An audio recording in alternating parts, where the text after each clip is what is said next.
సమ్మర్లో ఎండల వల్ల స్కిన్ చాలా ఎఫెక్ట్ అవుతుంది. అందుకే అలవాటు లేని వాళ్ళు కూడా సన్ స్క్రీన్స్ ఉపయోగిస్తూ ఉంటారు. కానీ ఏ సన్ స్క్రీన్ వాడాలి, ఎలా వాడాలి అనేది అవగాహన ఉండదు. నిజానికి సన్ స్క్రీన్ లో చాలా రకాలు ఉంటాయి. అందులో రకరకాల లోషన్స్, స్ప్రేలు, జెల్స్ ఉంటాయి. ఇందులో మీ స్కిన్ కి ఏది మంచిదో తెలుసుకోవాలి.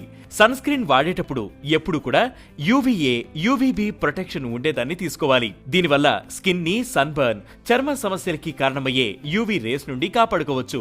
మీరు ఎంచుకున్న స్క్రీన్ లో జింక్ ఆక్సైడ్, టైటానియం డయాక్సైడ్ ఉండేలా చూసుకోండి.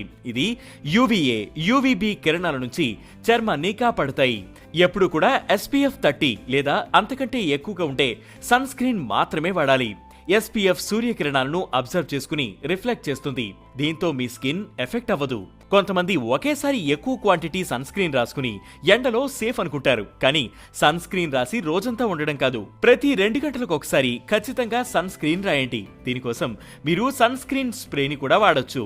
స్విమ్మింగ్, చెమట ఎక్కువగా రావడం, నీరు, మంచు, ఇసుక ప్రాంతాల్లో సూర్యకిరణాలు తీవ్రంగా ఉంటాయి. కాబట్టి ఈ టైంలో ఎక్కువగా సన్ స్క్రీన్ రాయండి. సన్ స్క్రీన్ ని స్కిన్ అబ్జర్వ్ చేసుకోవడానికి అరగంట టైం పడుతుంది. కాబట్టి బయటికెళ్లే 30 నిమిషాల ముందే సన్ స్క్రీన్ అప్లై చేయాలి. ముఖం మాత్రమే కాకుండా స్కిన్ కి ఎక్స్పోజ్ అయ్యే ప్రతి భాగానికి సన్ స్క్రీన్ ని అప్లై చేయాలి. అయితే సన్ స్క్రీన్ రాయగానే వడదెబ్బ, పొబ్బలు, స్కిన్ క్యాన్సర్ వంటివి పూర్తిగా పోతాయనుకోవద్దు. కొన్ని జాగ్రత్తలు కూడా తీసుకోవాలి. Caps, UV protection sunglasses వాడటం, స్కిన్ పూర్తిగా కవర్ అయ్యేలా ఉండే బట్టలు వేసుకోవడం కూడా ముఖ్యమే.